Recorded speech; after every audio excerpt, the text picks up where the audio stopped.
Halo semuanya, rekan-rekan Ranah Suci Abadi, kita berjumpa kembali di channel My Novel. Sebelum alur ceritanya dimulai, jangan lupa subscribe dan nyalakan lonceng notifikasinya, agar tidak ketinggalan dengan update episode terbarunya. Jika suka silahkan like dan share, dan komen. Tanpa lama-lama lagi ayo, kita ke alur cerita. Chapter 2866 My Novel. Wang Ziwu mencengkeram bahu Wei dan melangkah menjauh. Sambil berjalan, dia tersenyum dan berkata, "Ceritakan semuanya padaku, dan aku akan melepaskanmu." Wei tidak dapat menahan diri untuk tidak berkata, "Tuanku, apakah Anda curiga ada orang yang berpura-pura menjadi Anda?" Wang Ziwu memuji, "Pintar." Wei samar-samar mengerti, dan tidak dapat menahan diri untuk berkata dengan marah, "Benar saja, saya baru saja melihat ada yang salah dengan si tolol besar itu. Dia tidak membela saya sepenuhnya, dan menuruti kata-katanya. Saya pikir dia picik. Siapa sangka, saya bajingan. Bodoh." Sambil berkata demikian, dia menceritakan bagaimana dia bertemu dengan Suyi, dan bagaimana dia membujuk Suyi sampai ke lokasi, si Hu Sui Jun, di Gang Hukou. Akhirnya, Wei berkata dengan sedih, "Berkat saya yang memperlakukannya sebagai saudara, siapa sangka dia akan begitu berhati gelap dan berpura-pura menjadi yang mulia, Tuan.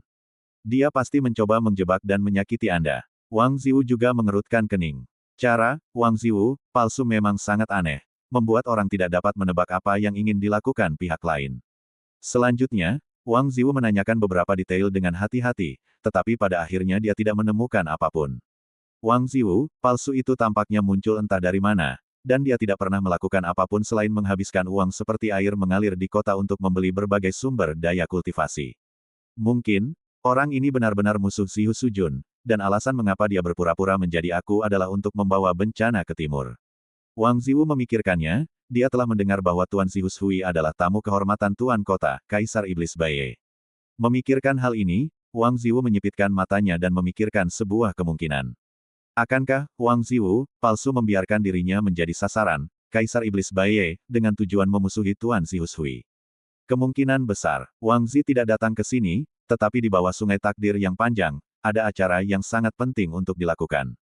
Meskipun dia belum benar-benar bertindak, tetapi Wang Ziwu tahu bahwa selama dia melakukannya, dia pasti akan menjadi pesaing dengan beberapa Raja Iblis. Hanya saja aku tetap bersikap rendah hati sampai sejauh itu, dan tidak pernah mengungkapkan identitasku sama sekali. Orang idiot mana yang penuh makanan dan memilih aku untuk berpura-pura? Wang Ziwu mengumpat dalam hati. Dia memutuskan untuk berjalan-jalan di Hukou Land untuk melihat bajingan mana yang berpura-pura menjadi dirinya sendiri. Jika dia bertemu dengannya, dia harus dibacok sampai mati. Rekan Taois, semuanya mulai membuahkan hasil, ikutlah denganku. Tiba-tiba, seorang gadis berpakaian hijau dengan kulit yang secantik salju muncul diam-diam, dengan sepasang telinga runcing dan mata biru yang seterang mata air. Wang Ziwu terkejut, "Benarkah?" Gadis berpakaian hijau itu mendengus, "Apakah aku pernah berbohong padamu?" Wang Ziwu berjuang sebentar, dan akhirnya menepuk bahu Wei, berkata, "Adik kecil, kau melakukannya dengan sangat baik."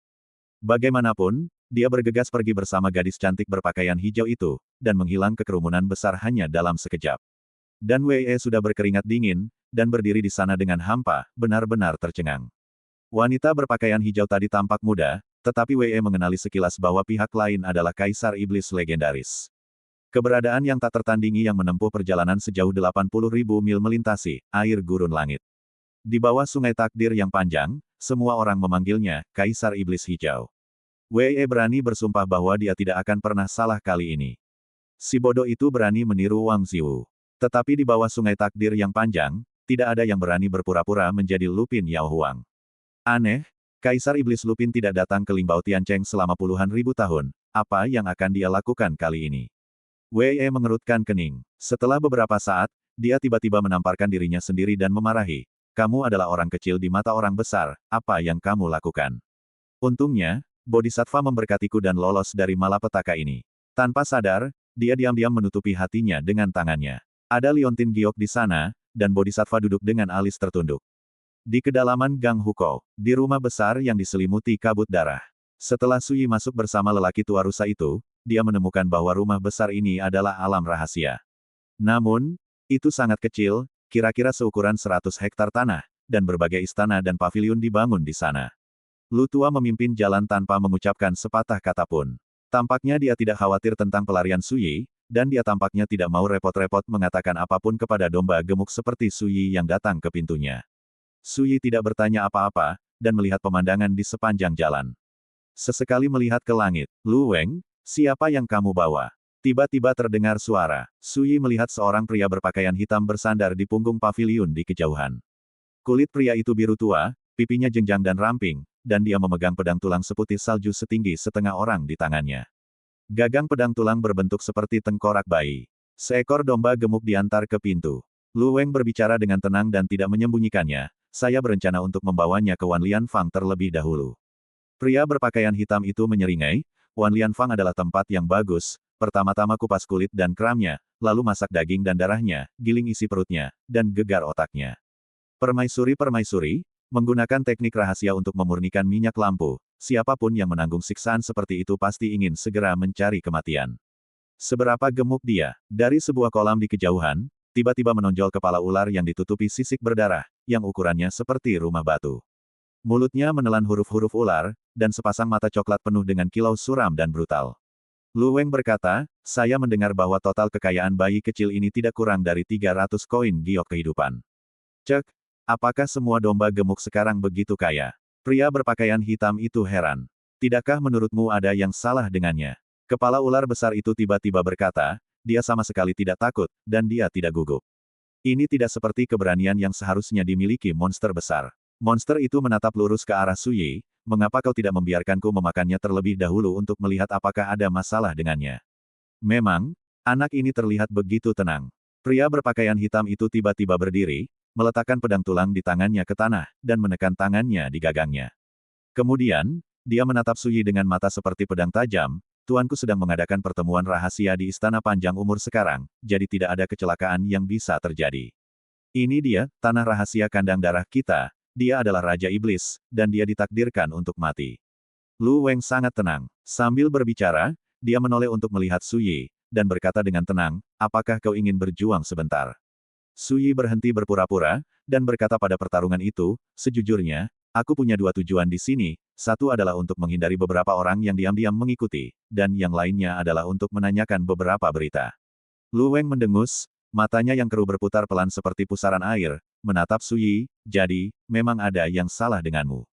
Suyi berkata terus terang, ya. Sikap jujur ini mengejutkan Lu Weng, pria berpakaian hitam dan iblis ular raksasa. Apakah kamu berpura-pura menjadi domba gemuk dengan sengaja, dan kemudian dengan sengaja dikirimkan ke pintuku? Di kedalaman mata pria berpakaian hitam itu, sudah ada niat membunuh yang mengerikan melonjak. Belum lagi, aku tidak menyangka bahwa saudara Wei pasti akan mengirimnya ke sini. Suyi berpikir sejenak, dan berkata dengan serius, mungkin, ini takdir. Nasib ibumu. Ledakan. Di dalam danau, kepala ular besar itu tiba-tiba memuntahkan sebuah surat, dan seekor kuda merah melesat keluar, mengikat Suyi seperti tali. Namun, ketika iblis ular itu hendak membuka mulutnya untuk menelan lidah tajam itu dan Suyi kembali bersama-sama, dia terkejut karena ternyata dia tidak bisa menariknya sama sekali. Terlalu pemarah. Bukan begitu cara bicaranya. Suyi menggelengkan kepalanya sedikit. Seketika, huruf-huruf ular ramping yang diikatkan ke tubuhnya terlihat hancur berkeping-keping inci demi inci. Di danau, iblis ular itu menjerit kesakitan, dan tubuhnya yang besar berguling, menimbulkan gelombang besar. Dentang. Dengan kilatan cahaya putih, energi pedang datang dari langit. Pria berbaju hitam itu bergerak. Memegang pedang tulang putih setinggi setengah manusia di kedua tangannya, dia menebas dari langit dengan kekuatan besar, dan energi pedang itu meraung seperti gelombang yang mengamuk, dengan amarah yang tak terbatas. Suyi bahkan tidak melihatnya, dan menjentikannya dengan jari-jarinya.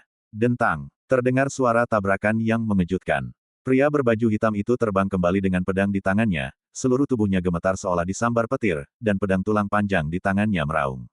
Lu Weng, yang paling dekat dengan Suyi, tiba-tiba berbalik dan melarikan diri, menyusut hingga 1 inci, secepat aliran cahaya. Namun di tengah jalan, bahunya ditekan oleh sebuah tangan besar. Kau bilang biarkan aku mencoba melawan, tetapi kau mau melarikan diri tanpa melawan. Itu tidak adil. Suyi menepuk bahu Lu Weng. Ledakan. Api meledak, dan Lu Weng berubah menjadi monster berbentuk seperti ayam jantan berwarna-warni, lumpuh ke tanah. Suyi mengangkat tangannya sedikit. Pedang panjang tulang putih setinggi setengah orang itu melesat ke atas dan menghilang dengan tiba-tiba. Saat berikutnya, di danau, sebuah lubang berdarah tiba-tiba muncul di atas kepala monster ular besar itu. Pedang tulang seputih salju menembus dari kepala monster ular itu, meraung melewati tubuhnya, dan terpotong menjadi 2 bagian. Di kejauhan, Pria berpakaian hitam itu berkeringat di sekujur tubuhnya, dan tiba-tiba berteriak keras. Cepat laporkan kepada Tuan, serangan musuh. Suara itu menyebar ke seluruh dunia. Suyi hanya tersenyum dan melambaikan jubah lengan bajunya. Ribuan kaki jauhnya, tubuh pria berpakaian hitam itu meledak, seolah-olah dihancurkan oleh ki pedang yang tak terhitung jumlahnya, dan menghilang dengan keras. Di tanah, ayam jantan besar berwarna-warni yang diubah oleh Lu Weng bergetar. Jika kamu melakukan ini, Tuan Zihu tidak akan pernah membiarkanmu pergi. Suyi bersenandung, dan berkata, aku juga tidak bermaksud memintanya untuk mengampuni aku. Saat berbicara, ledakan suara berisik terdengar di dunia rahasia ini dengan radius hanya 100 hektar. Dari segala arah, ada sosok-sosok padat yang bergegas mendekat, dengan aura monster yang membumbung tinggi ke langit, dan momentumnya sungguh mencengangkan. Suyi mengeluarkan kendi dan menyesapnya. Bukannya dia tidak ingin bersikap rendah hati, tetapi karena sekarang dia sudah di sini, tidak perlu menyembunyikan apapun, yang perlu dia lakukan hanyalah membunuh musuh. Siapa kamu? Mengapa kamu masuk tanpa izin ke kursi ini? Di kejauhan, terdengar suara yang dalam dan berat. Aku melihat seorang pria jangkung berjubah ungu, dikelilingi oleh sekelompok iblis dan bintang besar, melesat ke sisi ini. Pada saat ini, semua arah yang berpusat pada Suyi telah diblokir oleh ratusan monster.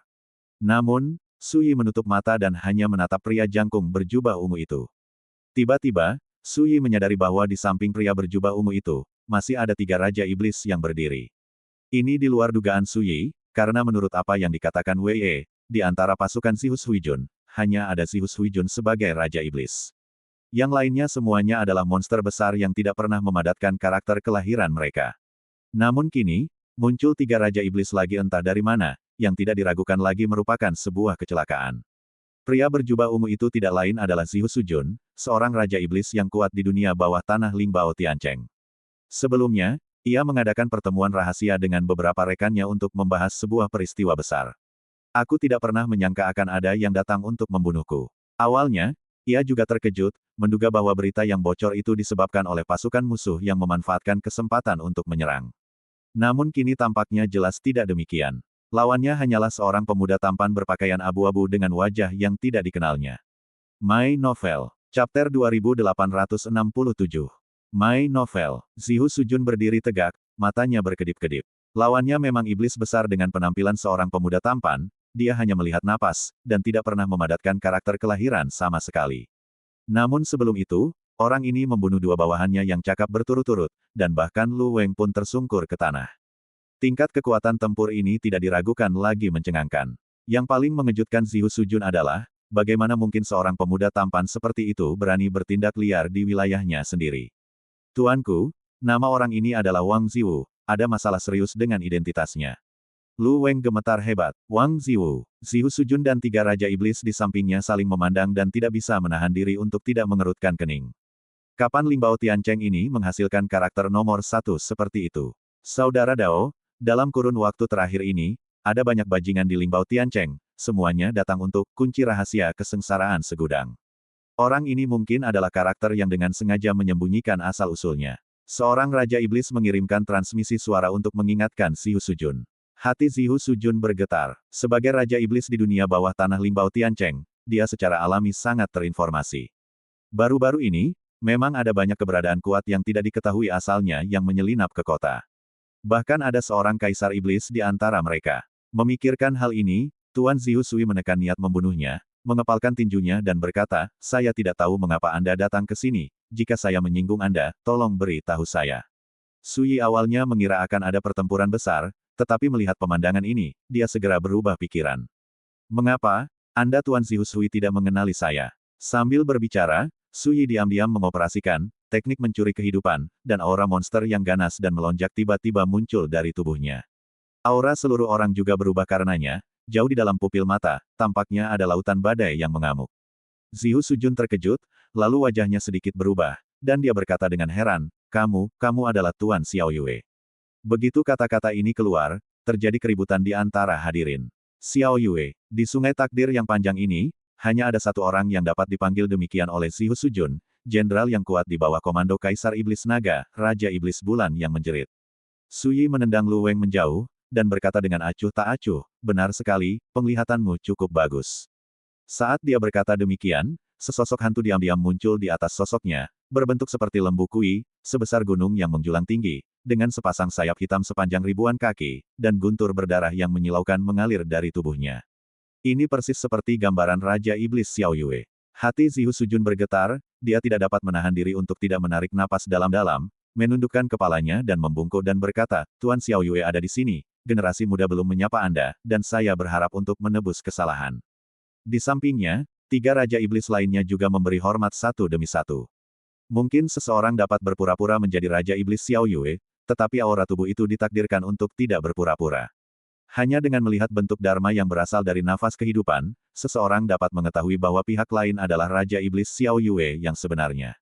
Tidak heran dia berani datang ke pintu sendirian, dengan Yinglong Yao Huang sebagai pendukungnya, di Lingbao Tiancheng ini, keempat penguasa kota harus bersikap sopan.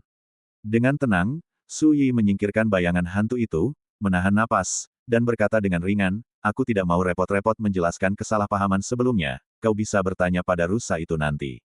Zihu Sujun mengangguk cepat, tuanku bisa menunjukkan tangan mulianya kepadamu. Junior ini sudah sangat berterima kasih, dan aku tidak berani mengejar apapun lebih jauh. Jika kau tidak keberatan, silakan pergi ke Istana Panjang Umur untuk memberi tahuku. Saat dia berbicara, dia melambaikan tangannya untuk mengevakuasi sekelompok bawahan yang terhalang ke segala arah. Su Yi mengangguk sedikit, aku tidak datang ke sini untuk berurusan denganmu, Zihu Sujun. Karena kau masuk akal, aku akan memberimu sedikit harga diri. Apa yang dia katakan tampak sangat keras, dengan sedikit nada merendahkan. Namun, tidak ada yang terkejut. Di sungai takdir yang panjang, status Yinglong Yao Huang jauh lebih tinggi daripada Kaisar Iblis biasa di alam yang sama. Sebagai bawahan Kaisar Iblis Yinglong, Raja Iblis Xiao Yue juga terkenal karena sifatnya yang sombong dan arogan. Jika pihak lain sangat sopan, itu akan membuat Raja-Raja Iblis ini merasa aneh. Tuanku, silakan. Monster harimau ungu melangkah maju dan mengambil inisiatif untuk memimpin jalan. Raja-raja iblis lainnya mengikuti. Su Yi meletakkan tangannya di belakang punggungnya dan berjalan dengan tenang. Dia sama sekali tidak khawatir identitasnya akan diketahui. Jika dia mau, dia dapat sepenuhnya menampilkan kekuatan supernatural kelahiran Raja Iblis Xiao Yue. Satu-satunya penyesalan adalah meskipun teknik mencuri nyawa itu luar biasa, teknik itu tidak dapat memiliki ingatan Raja Iblis Xiao Yue. Tanpa ingatan, itu berarti bahwa dalam percakapan, jika seseorang tidak menanggapi dengan baik, mudah untuk menimbulkan kecurigaan. Jika tidak, tidak perlu berpikir bagaimana cara menanyakan informasi dari Lingbao Tiancheng.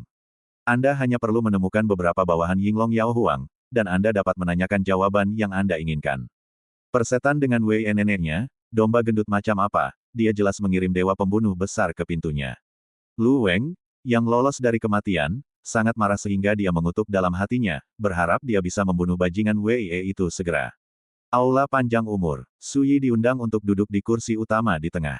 Zihu Sujun dan 3 Raja Iblis lainnya menemaninya di kursi di kedua sisi. Saya tidak tahu apa yang dilakukan tuanku di sini kali ini. Zihu Sujun dengan hati-hati menyelidiki. Ini sangat aneh, dia tidak pernah berhubungan dengan Raja Iblis Xiao Yue dalam hidup ini, apalagi persahabatan. Tetapi pihak lain datang ke pintu secara tiba-tiba, yang membuat Zihu Sujun merasa sedikit khawatir. Datang untuk beberapa kejadian baru-baru ini. Su Yi berkata dengan santai. Zihu Sujun tertegun, dan berpikir, maafkan aku karena bodoh, aku tidak tahu untuk apa orang dewasa ada di sini. Su Yi meliriknya, bagaimana menurutmu? Kata-kata yang ringan dan bergetar itu membuat seluruh tubuh Zihu Sujun menegang, merasakan tekanan datang ke wajahnya. 3 Raja Iblis lainnya yang hadir juga menjadi gugup. Di Lingbao Tiancheng, mereka terkenal satu persatu, dan mereka adalah penguasa dunia bawah tanah. Tetapi menghadapi Xiao Yue Yaowang, naga yang menyeberangi sungai, tidak cukup hanya menonton saja. Kalau begitu biarkan generasi muda menebak.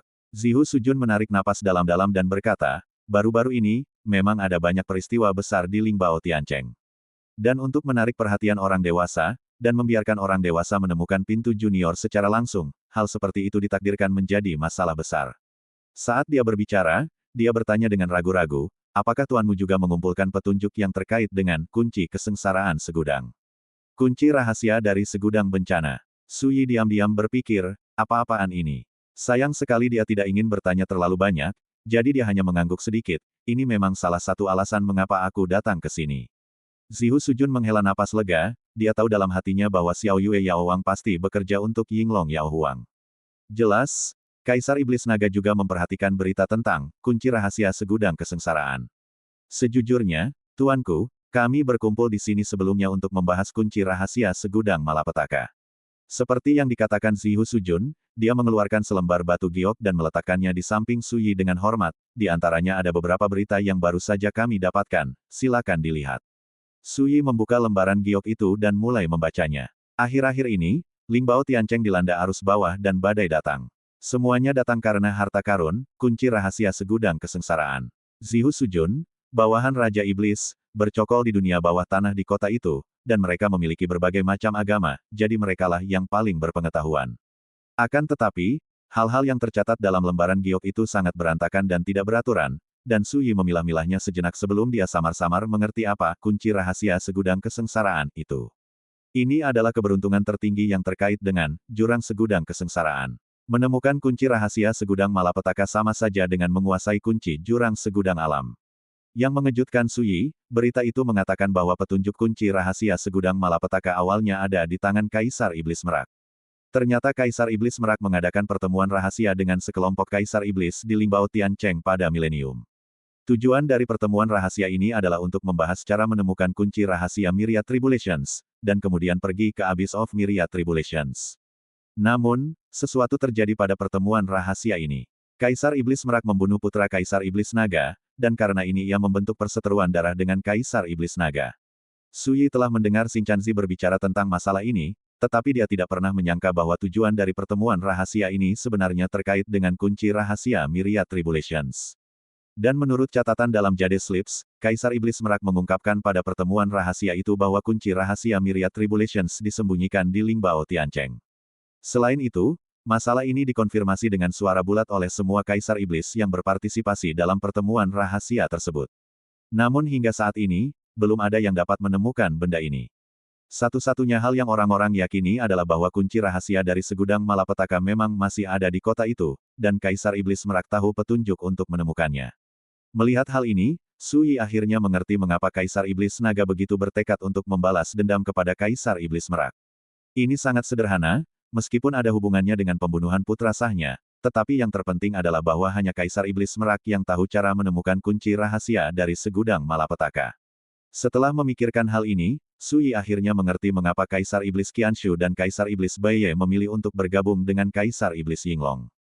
Itu juga harus terkait dengan menemukan kunci rahasia dari segudang malapetaka. Selain itu, beberapa petunjuk pada kepingan giok itu juga menarik perhatian Suyi.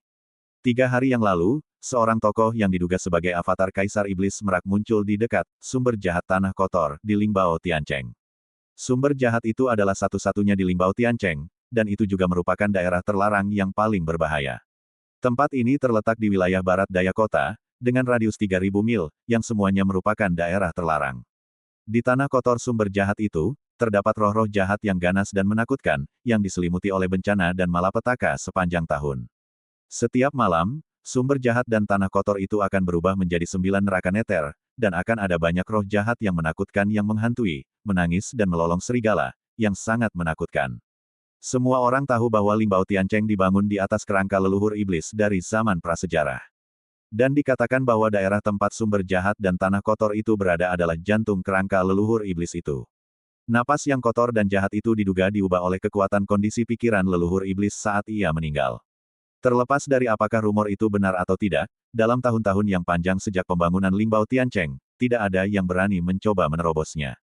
Jika Kaisar Iblis pergi ke sana, tubuh tahunnya paling tidak akan hancur, karakter kelahirannya akan hancur, dan yang terburuk, ia akan mati total, dan ia tidak akan pernah kembali.